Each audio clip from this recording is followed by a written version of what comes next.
అందరు బాగున్నారలా. నేను మీ నరసయ్య తాత. ముందుగాల ఏకదాం వార్తలకు శనార్థులు. మరి ఇవాళ ఏకదాం వార్తలు చూసే ముందుగాల ఏకదాం వార్తల ముచ్చట్లేందో ఒకసారి పోయి చూద్దాం పరి. రోడ్డు మీదకి తెచ్చుకోకండి పంచాయతీలు, మంత్రులకు చెప్పిండు సీఎం నీతులు.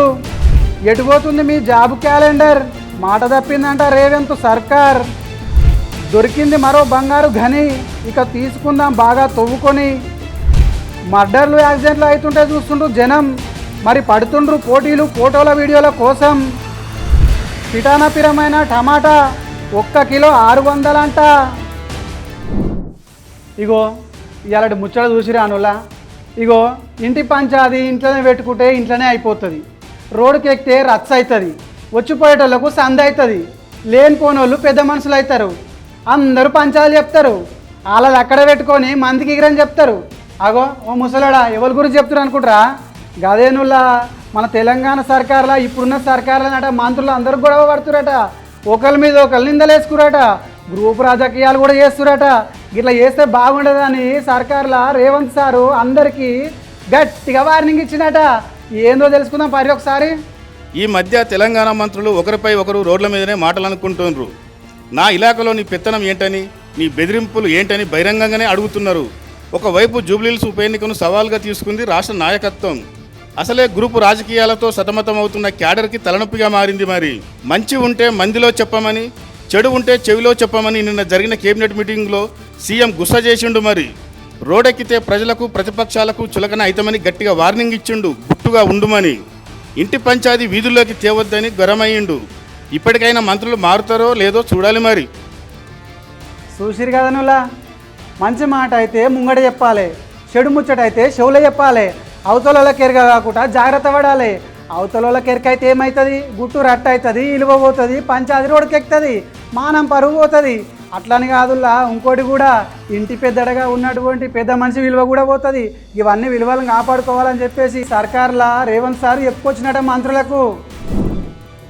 ఇక గీ ముచ్చట గిట్లుంటాయి. ఇక ఇంకో ముచ్చట చూడురులా, నువ్వు ఉద్యోగం ఇస్తానంటే ఏమైంది? అగో హామీలు ఇస్తేవిగా గెలిచే ముంగట 7 పనులు ఆనే ఉండే, ఎట్లా మరి? అగో ఏంది ముసలాడా, ఇక ఉద్యోగం ఏంది పనులేంది అనుకుంటారా? ఇక అదే నుల్లా మన సర్కార్ మీద, కాంగ్రెస్ సర్కార్ మీద హరీష్ రావు చెప్పుకొచ్చినట జాబ్ క్యాలెండర్ గురించి. ఆ ముచ్చటంది ఒకసారి చూస్తేగా తెలిసేది మనకు. చూద్దాం పరుల్లా. మాయ మాటలు చెప్పి జనాలను మోసం చేస్తుందంట ఇప్పుడున్న గవర్నమెంటు. జాబ్ నోటిఫికేషన్ ఇస్తానని, ఉద్యోగాలు ఇస్తానని మద్యం నోటిఫికేషన్ ఇచ్చిండ్రంట జేబులు నింపుకోవడానికి. నిరుద్యోగులకు న్యాయం చేయాలని మస్తు గుస్సాయితుండు హరీష్ సారు. జాబ్ క్యాలెండర్ విడుదల చేయాలని నిరుద్యోగ బాకీ కార్డు రిలీజ్ చేసిండు. మరి తాడో పేడో తేల్చుకోవడానికి జాబ్ క్యాలెండర్ కాదు జాబ్లెస్ క్యాలెండర్ అంటూ ప్రశ్నించుండు గవర్నమెంట్ను. మరి యువ వికాసం అయితే వికసించక ముందే ఆరిపోయిందని దెప్పిపొడిచిండు రేవంత్ సర్కారును. ఉద్యోగాల notification లేసానని వైన్స్లకు notification లేచినమాటగా sir. Harish Rao sir ఉద్యోగం చేయాల్సిన వాళ్ళు నిరుద్యోగులై రోడ్ల మీద తిరుగుతున్నారని సర్కారును విమర్శించుకొచ్చిండు. మరి ఆ పని ఏందో చూడు సారు, మనకేమెందుకు ఆ బదనాము. ఇక ఆ ముచ్చట అట్లుంటే ఇంకో ముచ్చట చూరులా ఇచ్చంత్రము.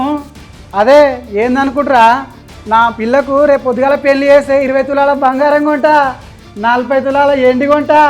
అగో ఈ పిటాన పిరముంది 1,50,000కు వచ్చింది రేటు, 7 కిలోలు కొంటారా ముసలాడు అనుకుంటారా? గది కాదులా, రాజస్థాన్లో తువ్వకాలలో 3వ గనిలా తువ్వకాలలో బంగారం బయట పడుతుందట. అగో ఇక రేట్లు తక్కువైతే అనుకుంటారా? ఇక ముచ్చట మొత్తం వివరాలకు పోయి చూద్దాం పరువులా. బంగారం అంటే ఈ రోజుల్లో కొనే పరిస్థితి లేదాయే, అట్లా ఉరుకుతుంది. మరి పిటాన పిరమయ్యే, రోజు రోజుకు పెరుగుడే కానీ తగ్గుడు లేదాయే. మధ్యతరగతి వాళ్ళు కొనాలంటేనే భయమాయే. ఇది ఎందుకు చెప్తున్నానంటే మన దేశంలో ఇప్పుడు మరొక బంగారు గనిని భూగర్భ శాస్త్రవేత్తలు గుర్తించారు. రాజస్థాన్లోని బాన్స్వాడ జిల్లాలో 3వ గని దొరికింది. మరి ఈ గనిలో 3 చదరపు కిలోమీటర్ల మేర బంగారు ఖనిజ నిల్వలు ఉన్నాయంట. ఈ ఖనిజం ప్రాసెస్ చేస్తే 222 టన్నుల బంగారం దొరుకుతుందంట. అప్పుడేమైనా తగ్గుతుందో లేదో చూడాలి. మరి చూసిరు కదనులా, బంగారం ధర తగ్గబోతున్నట్టుంది. కాసులు మాత్రము పెట్టుకొని మంచిగా బంగారం కొనేటట్టు అవుతారు, ధైర్యం వస్తట్టుంది. గరీబోడు కూడా బంగారం కొనే పరిస్థితి కూడా వస్తుందేమో. మరి ఇక తువ్వకాలలో 222 టన్నులు వెళ్తుందట. అది ఏ తీరుగుంటుందో ఒకసారి చూడాల్సి వస్తుంది. మరి ఇక గది గట్లుంటే ఇక ఇంకో ముచ్చట చూడురులా. ఇక నేటి యువత ఎట్లుందంటే, ఏదైనా ప్రమాదం జరుగుతుందంటే ఫోటోలకు సెల్ఫీలకే పాల్పడుతున్నారులా. అగో ఏందనుకుంటారా, మొన్న గా నిజామాబాద్లో జరిగిన గా రియాజ్ గాడు ప్రమోసారం చంపితే ఫోటోలు సెల్ఫీలు తీయకుండా సోషల్ మీడియాలో పెట్టి చక్కర్లు కొట్టించుకుంటారు. అంతేకాదు నుల్లా నిన్న ఘోర ప్రమాదం కర్నూలులో బస్సు తలిగిపోతే ఆడ కూడా ఫోటోలకు వీడియోలకే పడ్డారు. మానవత్వాన్ని మరిచి ఫోటోలకు వీడియోలు ఏందుల్లా అనుకుంటురా? ఒక్కసారి చూడు, మీకే తెలుసా వార్త ఏందో. మనుషుల్లో మానవత్వం నానాటికి తగ్గిపోతుందేమో అనిపిస్తుంది ఇవన్నీ చూస్తుంటే.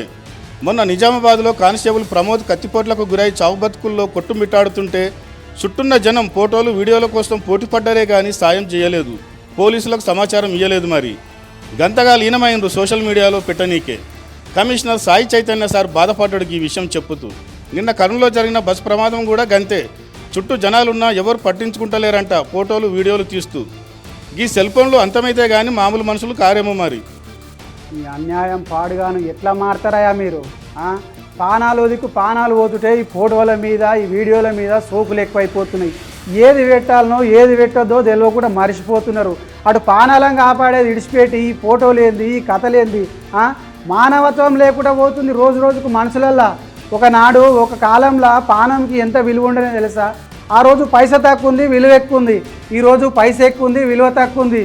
ఈ అన్యాయం పాడుగాను ఇంకా ముంగట లోకం మొత్తం ఈ ఫోన్లతో నాశనం అయిపోతాట్టుందిగా. ఇగో ఇచ్చేంతరం ముచ్చట చెప్తున్నా ఇనూరి. ఇగో మార్కెట్లో పోతే కొందామంటే బగ్గుమంటున్నాయి ధరలు. 30 రూపాయలు 40 రూపాయల కీలు ఉంటున్నాయి ఒకటోటి. అరే ఈ రేట్లకే తట్టుకోలేకపోతున్నాము. ఇక ముంగట అన్నం తింటామా, కూరగాయలు తింటామా, తినమా అని అనుకుంటుండొచ్చు. అంతేకాదు నువ్వులా ఏ కూరలో కూడా టమాటా వేయకుండా వండుతామా మనము? టమాటా వేస్తేనే కూర ఎదుగుతుంది, రుచి కొడుతుంది. అసొంటి టమాటా నాట 600 కిలో అవుతుందట. అబ్బా 600 కిలో మేము ఏడగొంటాం అనుకుంటారా?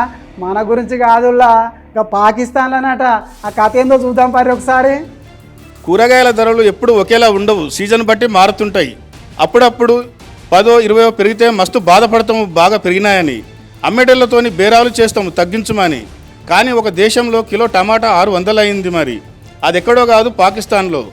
పాకిస్తాన్ ఆఫ్ఘనిస్తాన్ సరిహద్దుల్లో ఉద్రిక్తలు నెలకొనడంతో అక్టోబర్ 11 నుంచి ఇరు దేశాల సరిహద్దులను మూసిర్రు. మరి దీంతో పాక్ ఆఫ్ఘాన్ జనాలపై తీవ్ర ప్రభావం పడింది. కూరగాయలు రాక, కూరగాయలే కాకుండా పండ్లు, ఖనిజాలు, ఔషధాలు, గోధుమలు, బియ్యం, చక్కెర, మాంసం, పాల ఉత్పత్తుల వంటి నిత్యావసర వస్తువుల ధరలు ఆకాశాన్ని అంటినాయి. మరి ప్రస్తుతం కిలో టమాటా 600లకు చేరిందంటే అక్కడి పరిస్థితి ఏ విధంగా ఉందో అర్థం చేసుకోవచ్చు.